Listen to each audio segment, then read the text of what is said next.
Hello बच्चों, how are you? This is Abdul Sinha.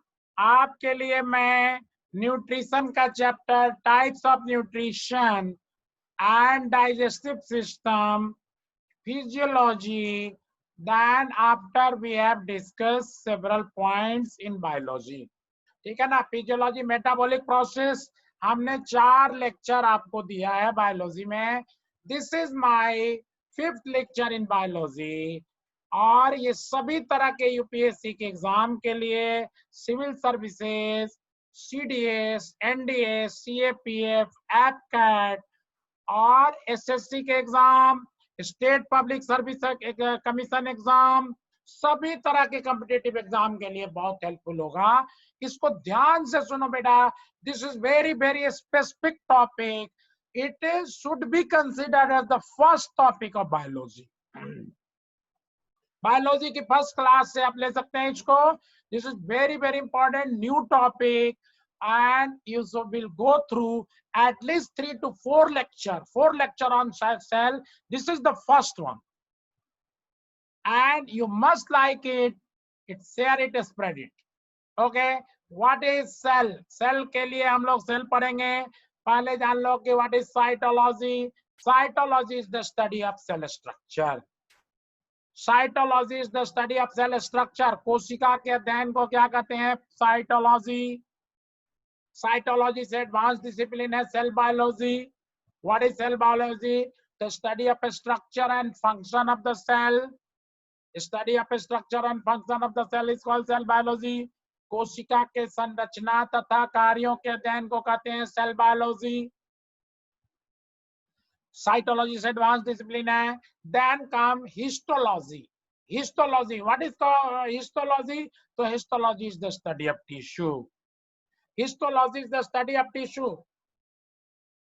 उत्तकों के अध्ययन को कहते हैं हिस्टोलॉजी। उत्तक क्या होता है? टिश्यू क्या होता है? तो group of cell having common origin and performing similar function are called tissue. A group of cell having common origin and performing similar function are called tissue. कोशिकाओं के ऐसे समूह को जिसकी उत्पत्ति एक ही कोशिका से हुई हो तथा जो एक विशेष तरह का कार्य संपादित करे उसे उत्तक कहते हैं। खाली ग्रुप ऑफ सेल टिश्यू नहीं है। बहुत सारे बच्चे कहते हैं मेरा तो 20 ईयर एक्सपीरियंस है पढ़ाने का, सिविल सर्विसेज में, डिफरेंट कॉम्पिटिटिव एग्जाम में, डिफेंस एग्जाम्स की तैयारी में, सीधे कहते हैं बच्चे इस पर व्हाट इज सेल, तो group of cell is called tissue. गलत हो जाएगा बच्चा, गलत है, क्योंकि ग्रुप ऑफ सेल तो पोरीफेरा है। पूछा गया है एसएससी में, बार बार क्वेश्चन आया है, सीडीएस में आया है, एनडीए में आया कि व्हाट आर स्पॉन्जेस। स्पॉन्ज क्या है? तो it is the first multicellular animal. Answer होगा it is the first multicellular animal, but tissue नहीं है, क्योंकि टिश्यू का ओरिजिन भी होना चाहिए सेम और सब कोऑर्डिनेटेड फंक्शन होना चाहिए। तो blood is a fluid connective tissue which connect the different body parts. Example क्या लिख सकते हो कि रक्त एक तरल संयोजी उत्तक है जो शरीर के विभिन्न हिस्सों को जोड़ता है। And this question has been asked last year NDA का एग्जाम का क्वेश्चन देखो क्या आया है कि what is blood? तो blood is a fluid connective tissue. Blood is a connective tissue, connect करता है। बोन भी कनेक्टिव टिश्यू है लेकिन फ्लूइड नहीं है। उसके बाद आ जाए बहुत इंपॉर्टेंट टॉपिक है teleology. What is teleology? The study which can not be verified experimentally. ऐसा अध्ययन जिसका वैज्ञानिक परीक्षण न करके हम प्रूफ न कर सके उसको हम कहते हैं टियोलॉजी। ये टॉपिक जब आप खत्म करेंगे तब इसका रिलेवेंस समझेंगे कि why this term has been explained here. Okay, next आ जाओ बच्चों। दैट इज नेक्स्ट है कि सेल क्या है? What is cell? तो cell is the basic structural and functional unit of life. कोशिका जीवन की आधारभूत संरचनात्मक एवं कार्यात्मक इकाई है। As this building is made up of bricks, कोई भी बिल्डिंग जैसे ब्रिक से बना है, each and every living organism are made up of cell. Structural unit भी है। फंक्शनल यूनिट का मतलब क्या हुआ कि each and every function of living organism like nutrition, respiration, excretion, etc. are performed at cellular level. प्रत्येक जीवित जीव के शरीर में होने वाली सभी जैविक प्रक्रियाएं जैसे पोषण, श्वसन, उत्सर्जन कोशिका के स्तर पे संपादित होती है, इसलिए फंक्शनल यूनिट है। Cell was discover by Robert Hooke. Cell की खोज रॉबर्ट हुक ने की 1665 में। इट वाज डेड सेल, यह एक मृत कोशिका था। The first living cell was discover by Anton von Leeuwenhoek. ANTON Anton Vuan Von LEEUWENHOEKE। Anton von Leeuwenhoek 1674 में जीवित कोशिका की खोज की। Robert Hooke was a physicist, भौतिक शास्त्री था। He develop his own microscope, खुद के बनाए हुए माइक्रोस्कोप से रॉबर्ट हुक ने सेल को देखा था। क्रिश्चियन मॉन्क जो रहते हैं वो छोटे छोटे सेल बना के, है ना, टेंट बना के रोड किनारे रहते थे, जिसको उसने कहा सेलुली। सेलुली, उसी का पिक्चर उसके दिमाग में था, उसी को देखकर इसने नाम दे दिया सेल। वैसा ही हनीकॉम लाइक स्ट्रक्चर उसको दिखा। कॉर्क कैम्बियम सेल में बार के नीचे एक हल्की सी लकड़ी होती है, उसको कॉर्क सेल कहते हैं। वहां पे उसने देखा छोटे छोटे चैम्बर दिखे, तो उसको क्रिश्चियन मॉन्क का जो सेल था वैसा ही दिखा, तो उसने नाम दे दिया सेलुली, बाद में पड़ गया सेल। रॉबर्ट हुक ने सेल की खोज की थी, it was dead cell. Living cell की खोज की एंटोन वॉन लीवेनहुक ने, इसका भी अपना बनाया हुआ माइक्रोस्कोप था। He develop his own microscope और he discovered the first living cell, that is bacterial cell। Bacterial cell की खोज, जीवाणु की कोशिका की खोज किसने की? तो एंटोन वॉन लीवेनहुक ने 1674 में। सेल को हम लोग कह सकते हैं कि cell is considered as protoplast and cell wall. दो पार्ट हम डिवाइड कर सकते हैं, एक प्रोटोप्लास्ट, एक सेल वॉल। प्रोटोप्लास्ट में दो चीज होता है, प्रोटोप्लाज्म, प्रोटोप्लास्ट को हिंदी में प्रोटोप्लास्ट ही कह लो, प्रोटोप्लाज्म को हिंदी में जीव द्रव्य। Protoplast is divided into protoplasm and cell membrane, कोशिका झिल्ली। और प्रोटोप्लाज्म में क्या होता है? तो nucleus and cytoplasm. And cytoplasm में क्या होगा? तो all cell organelle and cytosol. Cytosol that is fluid like matrix of the cell. कोशिका के अंदर का सभी तरल पदार्थ, दैट इज न्यूक्लियस के बाहर सेल मेम्ब्रेन के अंदर जो कुछ भी है उसको क्या कहेंगे हम? Cytosol. Fluid like matrix of the cell, नीचे से आ जाओ, ठीक है ना। साइटोसोल जो लिक्विड सब्सटेंस है, and all cell organelle like mitochondria, Golgi body, endoplasmic reticulum, तो ज्यादा सारे सेल ऑर्गेनेल और साइटोसोल मिला के साइटोप्लाज्म। साइटोप्लाज्म न्यूक्लियस मिला के प्रोटोप्लाज्म। प्रोटोप्लाज्म और सेल मेम्ब्रेन मिला के प्रोटोप्लास्ट। प्रोटोप्लास्ट और सेल वॉल मिला के cell. Got it? The term protoplasm was given by Purkinje. Star protoplasm Purkinje ने दिया है 1839 में। हम लोग देखेंगे इसको। न्यूक्लियस, अब आ जाओ, सेल की डिस्कवरी रॉबर्ट हुक ने की, लिविंग सेल की खोज की एंटोन वॉन लीवेनहुक ने। अब आ जाओ, nucleus was discovered by Robert brown. Nucleus was discovered by Robert brown इन 1831। 1831 में रॉबर्ट ब्राउन ने न्यूक्लियस की खोज की। The term protoplasm was given by Purkinje in 1839 for the living matter of the cell। कोशिका के जीवित हिस्से के लिए टर्म प्रोटोप्लाज्म किसने दिया? परकिंजी ने दिया 1839 में। जीव द्रव्य हिंदी में कहते हैं। नेक्स्ट पॉइंट है कि plant cell was studied by Matthias Schleiden. Matthias Schleiden in 1838, he was German botanist. पादप कोशिका की खोज मैथियस स्लीडेन ने 1838 में की। वो जर्मनी का दैट इज वनस्पति शास्त्री था। Animal cell was studied by Theodor Schwann in 1838। He was German born English zoologist. जंतु के कोशिका की खोज थियोडोर श्वान ने 1838 में की। जर्मनी में पैदा लिया था, ब्रिटेन में रहता था। एंड दोनों ने सेपरेटली स्टडी किया, देखा कि so much similarity is there, that's why they proposed cell theory। Sliden and Swan proposed the cell theory in 1839।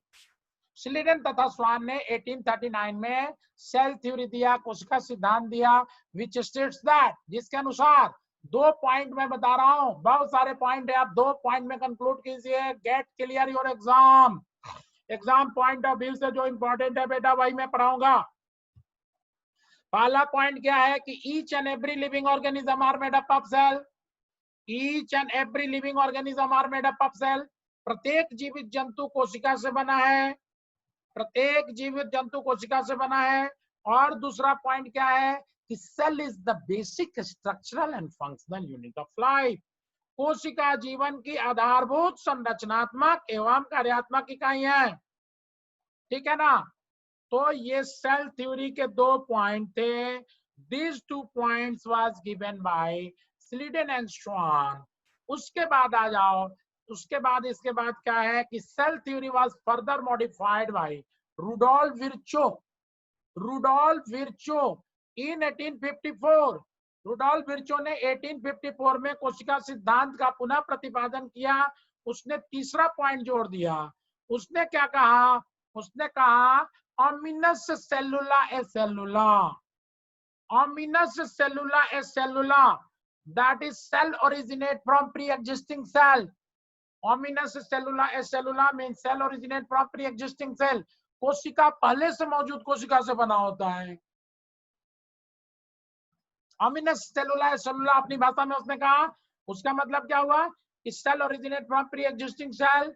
तो क्वेश्चन आ सकता है ना कि when first cell came into being, मुर्गी से अंडा, अंडा से मुर्गी, पहले मुर्गी की पहले अंडा।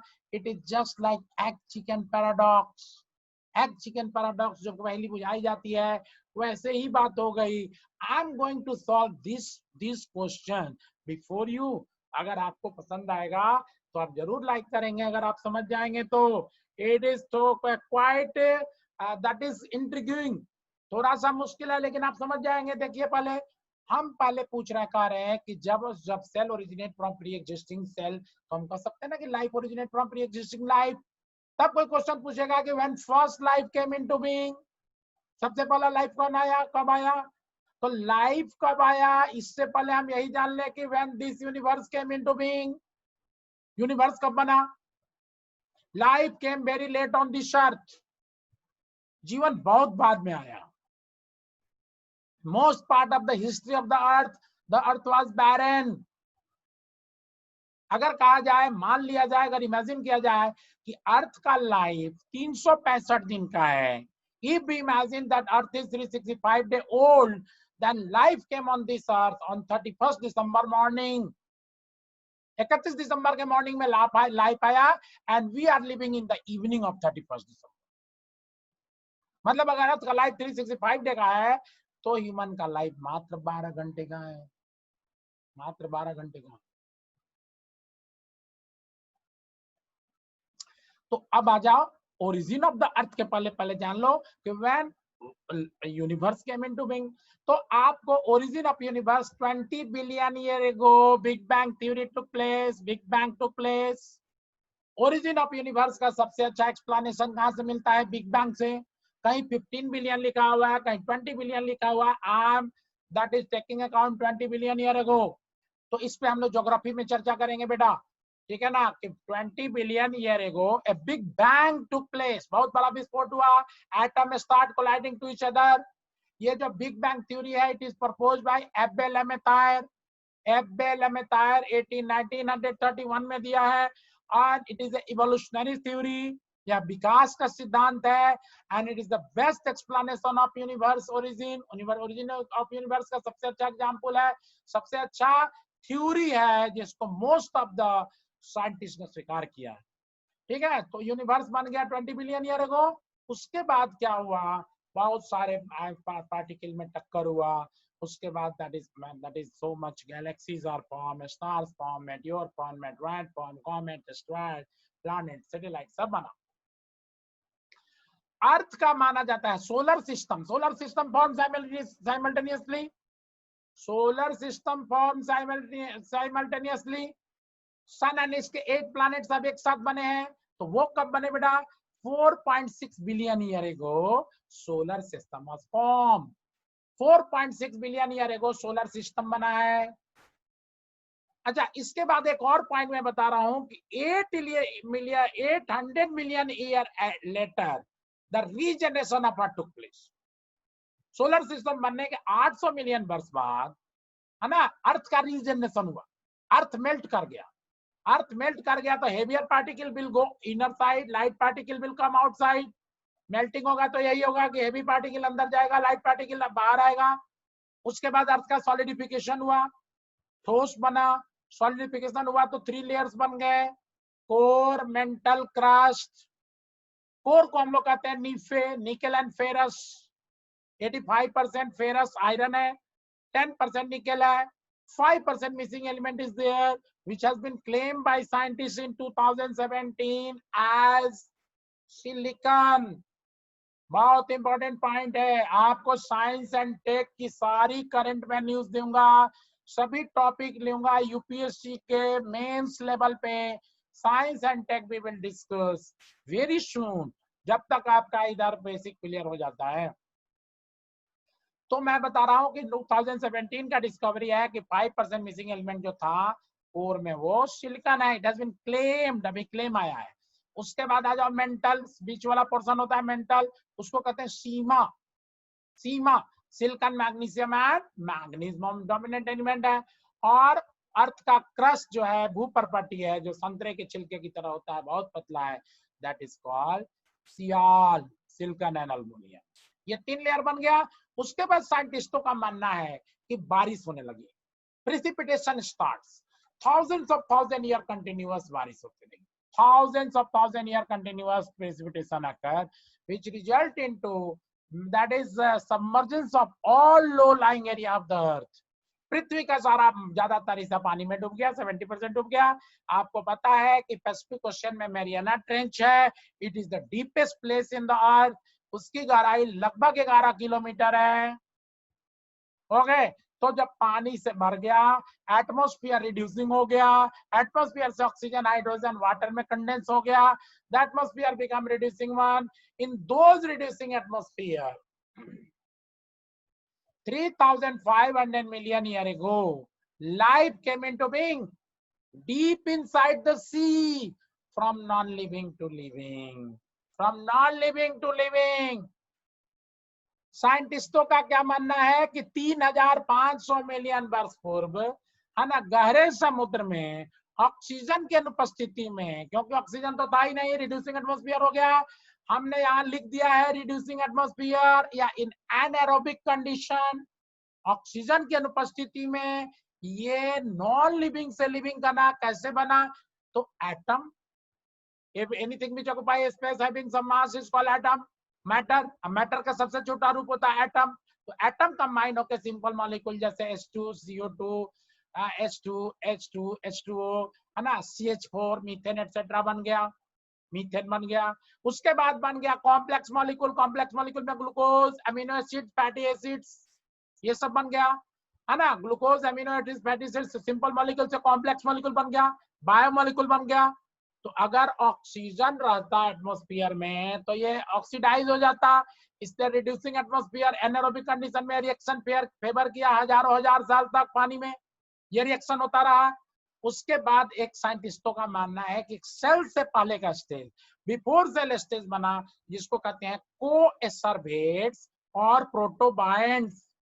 कोएसरवेट या प्रोटोबायंट्स, प्रोटो मतलब अर्ली, बायंट मतलब लाइफ, लाइफ से पहले का स्टेज बना, life like structure, cell like structure but not cell. और उस प्रोटोबायंट से बन गया cell. Archaebacteria, anaerobic bacteria, प्राचीन बैक्टीरिया। तो इस एटम से लेके सेल तक के स्टेज को हम लोग क्या कहते हैं? Lower level of organisation. What we have learn, the origin of universe का हमने देखा, ओरिजिन ऑफ लाइफ देखा, और लोअर लेवल ऑफ ऑर्गेनाइजेशन देखा। साइंटिस्टों का मानना है कि लाइफ केम इन अलास्का, यूएसए। यूएसए के आज का जो अलास्का हिस्सा है उसी में deep inside the sea, in absence of oxygen, 3,500 million years ago, from non-living to living came into being. तो एग चिकन पैराडॉक्स का आंसर क्या है? अब आपके पास आंसर है, आप समझ पाए तब तो कि उसमें इसमें का हम लोग क्या आंसर देते हैं इसका कि firstly abiogenetic and then after only biogenetic. Firstly, abiogenetic and then after only biogenetic. First of all, life came on this earth from non-living to living one. And now only living can give rise to living one. सबसे पहले अजीवित से जीवित बना और अब उस जीवित से ही जीवित को जन्म, जीवित ही जीवित को जन्म दे सकता है। ये बायोजेनेटिक ओरिजिन जो हमने अभी डिस्कस किया, ऐसी स्थिति आज के डेट में नहीं आ सकती बच्चों। क्यों? क्योंकि इसमें रिड्यूसिंग एटमॉस्फेयर नहीं है। What I want to make a point कि इस एटम से, सिंपल मॉलिक्यूल से कॉम्प्लेक्स कोएसोर्बेट और सेल जो ये बना, ये रिड्यूसिंग एटमॉस्फेयर में ऐसा हो गया। फर्स्ट ऑफ ऑल जैसे फोटोसिंथेसिस होता है, उसके बाद पहला सेल आया जो एनारोबिक बैक्टीरिया था। इस बैक्टीरिया में किसी न किसी तरह से क्लोरोफिल हो गया डेवलप। जब क्लोरोफिल हो गया डेवलप तो उसको कहते हैं, एकमात्र बैक्टीरिया जो फोटोसिंथेसिस करता है उसको कहते हैं blue green algae, cyanobacteria. Blue green algae या साइनोबैक्टीरिया, ठीक है ना। एकमात्र बैक्टीरिया जो फोटोसिंथेसिस करता है वो ब्लू ग्रीन एल्गी है। तो ब्लू ग्रीन एल्गी आया तो उसने फोटोसिंथेसिस किया। फोटोसिंथेसिस का बाई प्रोडक्ट क्या निकलता है? O2। तो जैसे आज हम लोग को CO2 से एलर्जी है, उस समय के बैक्टीरियन को O2 से एलर्जी था। अब वो O2 को टॉलरेट करने की क्षमता विकसित करते गए, धीरे धीरे डेवलप किए, टॉलरेट किए, और हमारा एटमॉस्फेयर रिड्यूसिंग से ऑक्सीडाइजिंग हो गया। रिड्यूसिंग से ऑक्सीडाइजिंग हो गया तो प्रोकैरियोटिक सेल है बैक्टीरियल सेल, अभी हम लोग डिस्कस करेंगे आगे क्लास में। प्रोकैरियोटिक से यूकैरियोटिक डेवलप हुआ बाद में। इसीलिए कहा गया कि firstly एबायोजेनेटिक, somehow the life originated on this earth from non-living to living one, and now living can give rise to living one. This is the theory accepted all over the world. इसी को मान लिया गया है। और science में कुछ भी यूनिवर्सल नहीं होता है। Any law is universal unless and until nothing has been said against it. जब तक इसके खिलाफ कुछ कहा नहीं जाता है तो यही थ्योरी चलेगा। अगर इससे बेस्ट एक्सप्लेनेशन आ जाएगा, every theory in science is liable to be change even in physics. ठीक है, तो आर्काई बैक्टीरिया से क्या बन गया? तो blue green algae, atmosphere oxidising हो गया। अब ऑक्सीडाइजिंग एटमॉस्फेयर में क्या है? Only the history of life on this earth is evolution. अब विकास हो रहा है, विकास के क्रम में हम लोग हैं। तो अब आ जाइए, हमने एक चरण पूरा किया, उसके बाद सेल। सेल से क्या बनता है? टिश्यू। टिश्यू का आप डिफिनेशन दे दिए। टिश्यू से tissue system. Tissue different tissue system होते हैं। टिश्यू सिस्टम से बनता है ऑर्गन। ऑर्गन से बना ऑर्गन सिस्टम। ऑर्गन सिस्टम से बन गया ऑर्गेनिज्म, है ना। टिश्यू से tissue system, different tissue system होते हैं। हार्ट एक ऑर्गन है, लंग्स एक ऑर्गन है ना। हार्ट मिला के, सारा आर्टरी वेन मिला के circulatory system, excretory system, that is digestive system, respiratory system, सारे सिस्टम मिलके बन गए ऑर्गेनिज्म। ओके, तो मैं टियोलॉजी बोला था कि आगे चल के बताऊंगा कि these are what we have learn, है ना, कि सेल का evolution. Teleology, teleological study which can not be verified experimentally. इसका एक्सपेरिमेंटल वेरिफिकेशन नहीं हो सकता, but corroborative evidence are there. Miller and Urey, दो साइंटिस्ट है, उनका एक्सपेरिमेंट है जो इस थ्योरी को सपोर्ट करता है। जोसेफ हेल्डन का थ्योरी है, दैट इज एक्सपेरिमेंट है, उसको सपोर्ट करता है। उसके सपोर्ट में हम बता सकते हैं कुछ थ्योरी, बट हम लोग कंफर्म नहीं कर सकते कि ऐसा ही हुआ होगा। These are assumptions which have been accepted all through the world. उसके बाद आ जाइए ऑर्गेनिज्म। एक व्यक्ति से क्या बनता है? पॉपुलेशन। पॉपुलेशन से क्या बनता है? पॉपुलेशन ह्यूमन के सभी ह्यूमन के एक जगह का पॉपुलेशन। पॉपुलेशन से क्या बनता है? बायोटिक कम्युनिटी, जैविक संगठन। बायोटिक कम्युनिटी और एबायोटिक फैक्टर, बायोटिक और एबायोटिक फैक्टर मिला दो तो इकोसिस्टम। इकोसिस्टम से बड़ा यूनिट क्या होता है? बायोम। एक खास geographical area which is underline by a same type of vegetation, same type of organism, biome.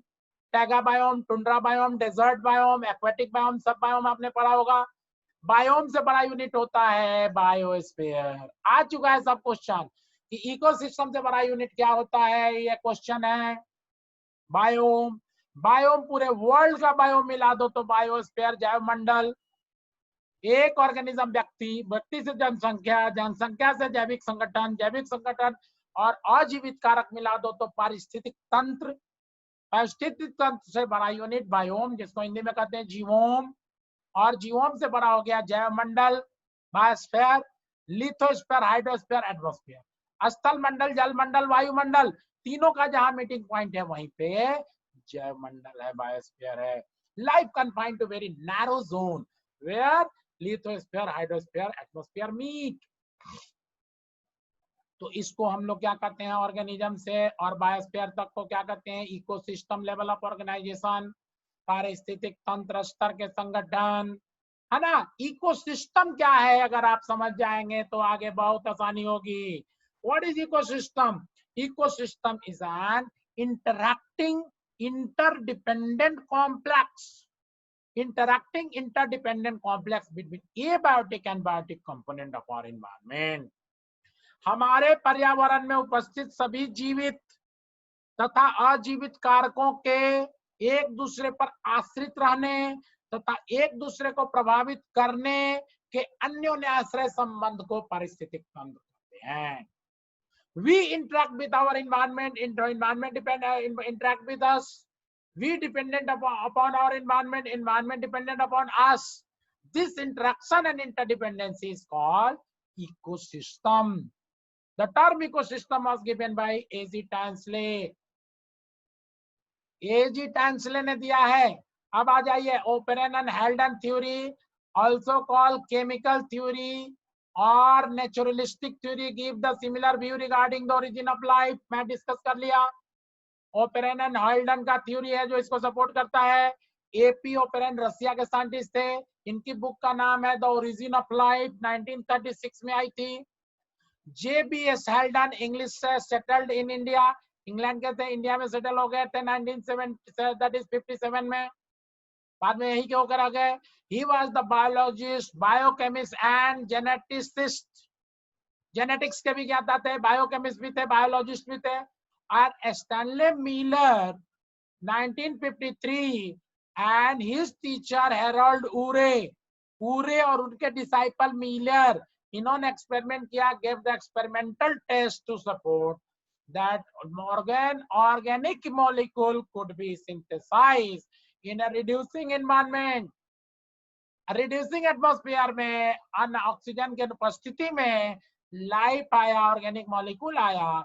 इनका एक्सपेरिमेंट है। अगर मैं 11-12 की अलग से क्लास लूंगा तो surely we will discuss these theories, but for competitive exam it is enough. अगर स्कूल के बच्चे इस स्लाइड को देखेंगे तो इतना में अपना कंसेप्ट बना सकते हैं। Mechanism and all this things we will bring separate class.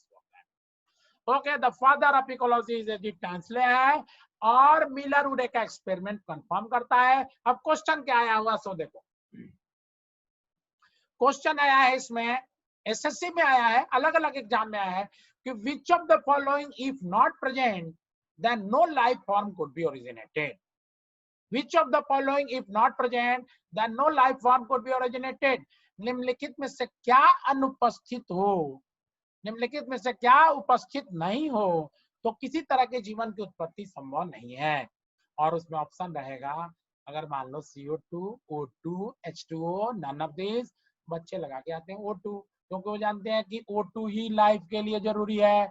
मैं शुरू से कह रहा हूं कि O2 के एब्सेंस में लाइफ आया है, O2 बाद में आया है, रिड्यूसिंग एटमॉस्फेयर में लाइफ आया है और पानी में आया है। तो essential factor is water.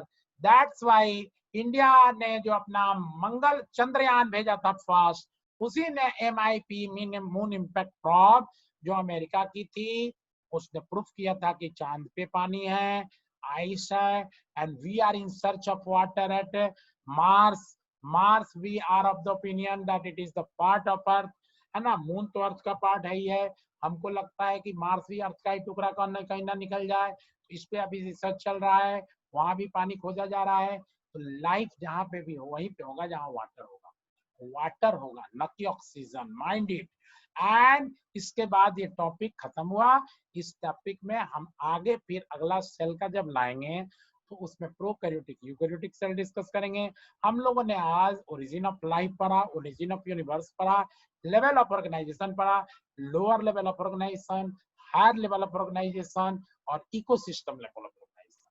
Okay, तो that is this is Abdul Sinha. मैं आपको YouTube के चैनल पे अभी विद इन ए वीक मैंने क्लास लेना शुरू किया है और मेरे जो फॉलोअर काफी बढ़ रहे हैं, जो हमारे लाइक्स भी बढ़ रहे हैं और मेरे दैट इज सब्सक्राइबर भी बढ़ रहे हैं और व्यूज भी काफी बढ़ रहा है, आपका प्यार बने रहेगा। इसी तरह खास करके एनडीए सीडीएस के बच्चे जो अभी और सिविल सर्विसेज के बच्चे, आईएएस के बच्चे जो अभी अभी इस बार में अपियर हो रहे हैं, उनके रिक्वेस्ट पे मैं ये लेके आया हूँ। It is very very informative. आप इसको ठीक से पढ़ें, समझें, पसंद करें, लाइक करें, स्प्रेड करें, ताकि और भी ज्यादा क्वालिटी के साथ हम इसमें टॉपिक को ला सकें। क्या क्वालिटी के साथ कोई कंप्रोमाइज नहीं होगा। Very very effective class will be there. पूरे जोश के साथ इसको देखिए, मैं भी अपना जोश इसमें लगा रहा हूँ। Okay, bye bye, see you again next topic.